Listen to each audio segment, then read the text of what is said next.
tuned into the Suncity News Center here on 104.9 FM. It's now time for our morning news and sports update. I'm Jada Francis. Coming up in the news this morning on the local scene, a senator says private security contributing to downward trend in crime. Victims of suspected St. Anne triple murder identified. On the regional scene, Trinidad and Tobago Rowley declares crime a public health issue. On the international scene, Europe broils in a heat wave that fuels fires. And in sports, silver for Jamaica in women's triple jump at World Champs. News in detail right after this.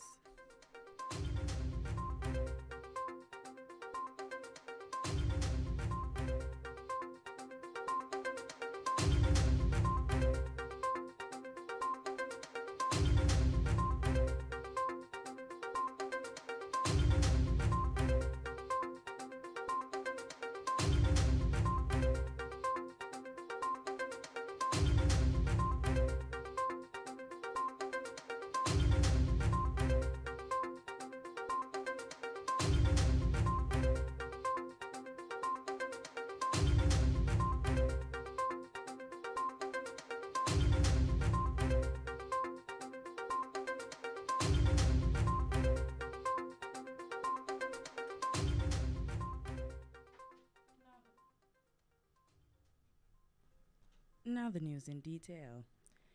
In the last 3 years, the private security industry PSI contributed to a notable decrease in serious and violent crimes, robberies and break-ins, says Senator the Honorable Matthew Samuda, Minister without portfolio in the Ministry of National Security.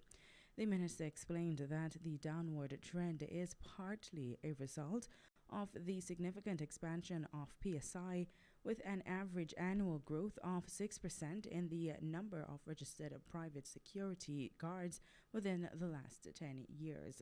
He was speaking at a virtual general meeting convened by the Jamaica chapter of ACES, an international organization for security management professionals, which was established more than 65 years ago. We have more from Maya Chung.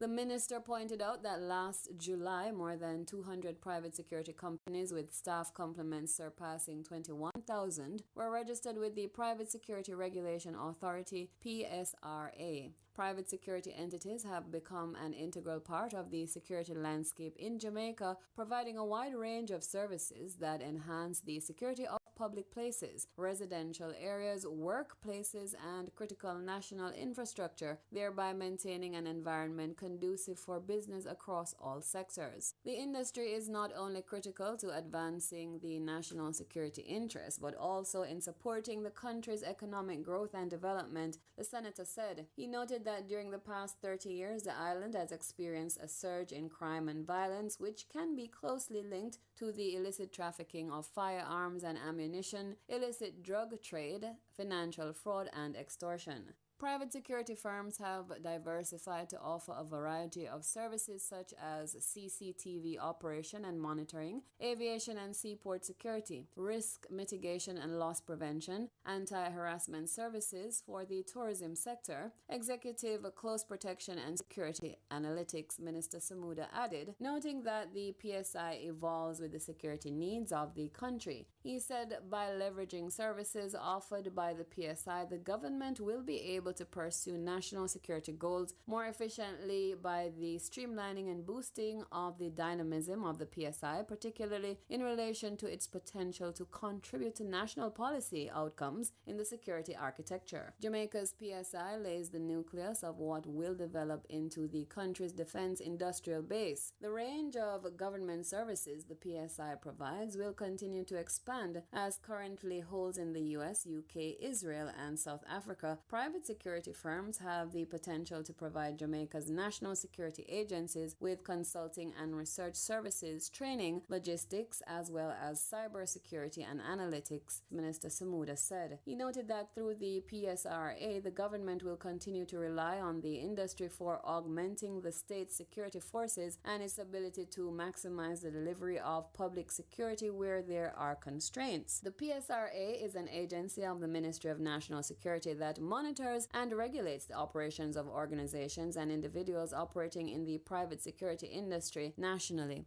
From the Suncity News Center, I'm Maya Chung.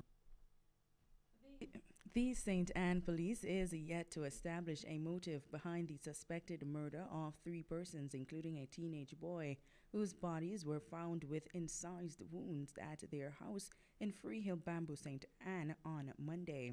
The deceased were identified as 50-year-old farmer Lawrence Badal, his cousin 47-year-old Antria Rattry, and Rattry's 13-year-old son Micah Bonito, who were all from Freehill. According to head of the St. Anne Police, Senior Superintendent Dwight Powell speaking with Luke News, the victims were found with incised wounds to their upper body, including their necks, at about 8:20 a.m. The discovery was reportedly made by a 15-year-old boy who was staying at the premises and was not harmed during the incident. According to Powell, the wounds to the deceased persons appear to have been inflicted by either a knife or machete. He noted that the case is being treated as a triple murder pending a proper determination. Based on a video of the gruesome scene that is being circulated via social media, Badal was seen lying on a sofa with a machete in his lap. In a bedroom, Micah was seen lying on the floor in a pool of blood.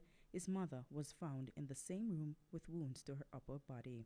The usually quiet rural community in Bamboo, located in northwest St. Anne, is reportedly reeling from the gruesome discovery of the now deceased family members. Meanwhile, a man of unsound mind was shot by a police officer following a confrontation in Halfway Tree, St. Andrew, on Monday afternoon. An identity for the deceased has not yet been established. According to reports, the mentally ill man had earlier attacked persons in the transportation center in Halfway Tree with stones and sharp objects. Security guards working inside the center were alerted, but they were unable to contain the threat. The police were summoned, and during another alleged attack, the man was shot twice in the abdomen. The incident caused a pileup of traffic in Halfway Tree as motorists were being rerouted. You're listening to Morning News on Suncity 104.9 FM. The time is now 9 minutes after 7, and we continue with regional news. Caribbean Community CARICOM countries will meet in Barbados to discuss the crime situation in the region, according to Prime Minister Dr. Keith Rowley on Monday, as his administration warned that the dramatic escalation in violent crime is now at a crisis level in the Twin Island nation of Trinidad and Tobago. Rowley told a news conference following a weekend retreat of his cabinet that the plethora of violent and unacceptable conduct had been observed throughout the country in recent times, and that the government would move ahead with its intentions to address the issue of crime and violence from a public health perspective. He told reporters that the Trinidad and Tobago Police Service (TTPS) was convinced that increased incidences involving criminals having access to firearms and their ability to pose a threat to the population were a result of shortcomings on the part of the state. He said that he was nonetheless confident in the TTPS, the Trinidad and Tobago Defense Force, and the Strategic Services Agency (SSA) developing the appropriate strategies to deal with the crime situation.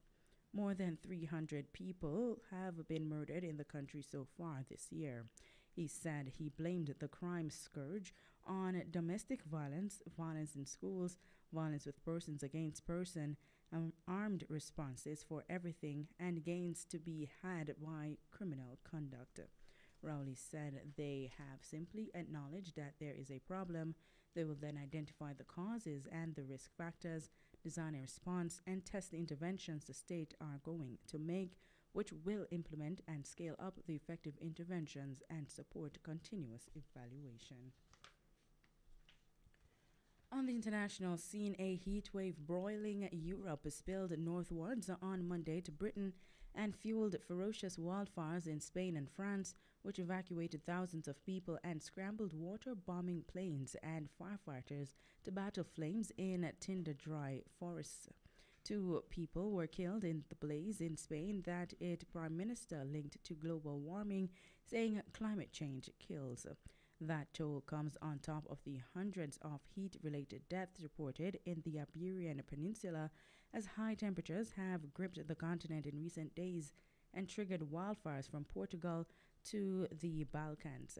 Some areas, including northern Italy, are also experiencing extended droughts.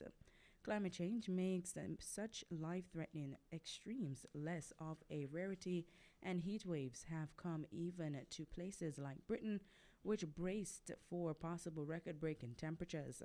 The hot weather in the UK was expected to be so severe this week that train operators warned it could warp the rails, and some schools set up wading pools to help children cool off. In France, heat records were broken and swirling hot winds complicated firefighting in the country's southwest. The authorities evacuated more towns, moving another 14,900 people from areas that could find themselves in the path of the fires and choke in smoke. In all, more than 31,000 people have been forced from their homes and summer vacation spots in the Gironde area since the wildfires began July 12. The additional planes were sent to join six others fighting the fires, scooping up seawater and making repeated runs through dense clouds of smoke, according to the Interior Ministry on Sunday night. More than 200 reinforcements headed to join the 1,500 firefighters trying to contain the blazes in Gironde, where flames neared prized vineyards and billowed smoke across the Arcachon maritime basin farmed for its oysters and beaches. Spain, meanwhile, reported a second fatality in 2 days in its own blazes. The body of a 69-year-old sheep farmer was found on Monday in the same hilly area where a 62-year-old firefighter died a day earlier when he was trapped by flames in the northwestern Zamora province. More than 30 forest fires around Spain have forced the evacuation of thousands of people and blackened 220 square kilometers of forest and shrub. At least 748 heat-related deaths have been reported in the heat wave in Spain and neighboring Portugal, where temperatures reached 47 degrees Celsius or 117 degrees Fahrenheit earlier this month. The heat wave in Spain was forecast to ease on Tuesday, but the respite will be brief as temperatures rise again on Wednesday, especially in the dry western Extremadura region.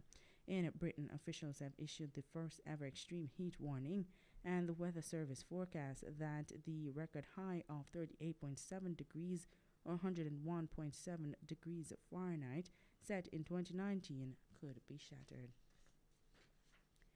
In sports news, 30-year-old Jamaican triple jumper Shanika Ricketts repeated her feats in Doha 3 years ago on Monday at Hayward Field, winning a silver in the women's triple jump with her best leap of 14.89 meters, a season's best at the World Athletics Championships in Eugene, Oregon.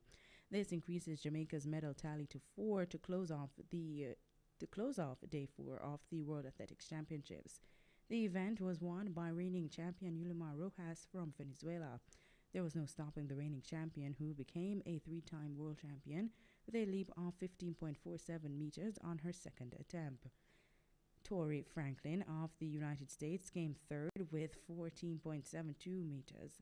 The other Jamaicans in the event, 2014 Commonwealth champion Kimberly Williams, finished 7th, her best leap being 14.29 meters, and Akeelia Smith, who made her senior championship debut, finished in 12th place, with her best jump being 13.90 meters. It was the first time that 3 Jamaican triple jumpers were competing in a major global championship final. Otherwise, on the field, discus thrower Samantha Hall did not advance to the finals of the women's discus with her best effort of 56.99 meters, not enough to make the top 12. She finished 14th overall. On the track, the Jamaican trio of five-time world champion Shelley and Fraser Price, world championship silver medalist Sharika Jackson, and double Olympic sprint champion Elaine Thompson-Era all progressed to the semifinals of the women's 200 meters. Fraser Price qualified the fastest among the Jamaicans, clocking 22.26 seconds to finish second in her first round heat behind winner Aminatu Saini of Niger. In the men's equivalent, Ewan Blake and Rashid Dwyer progressed to tonight's semifinals of the 200 meters. Blake clocked 20.35 seconds to place fourth in his first round heat, which was won by world 100-meter champion Fred Curley of the United States. Dwyer clocked a season's best time of 20.29 seconds to place second in his first round heat, which was won by defending champion Noah Lyles of the United States, who clocked 19.98 seconds. Now, to end this newscast, we take a look at the main stories once more.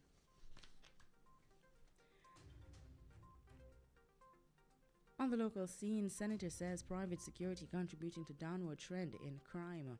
Victims of a suspected St. Anne triple murder identified. On the regional scene, Trinidad and Tobago Rowley declares crime a public health issue. On the international scene, Europe broils in heat wave that fuels fires. And in sports, silver for Jamaica in women's triple jump at World Championships. And that's it for news and sports from the Suncity News Center at this time. Do join us again at midday for more news on this station. Do remember to follow us on our socials on Instagram and Twitter. Look for us at Suncity104.9 FM and on Facebook at Suncity Radio104.9 FM. I'm Jada Francis from the Suncity News Center. Do stay tuned for more right here on the Suncity Morning Show.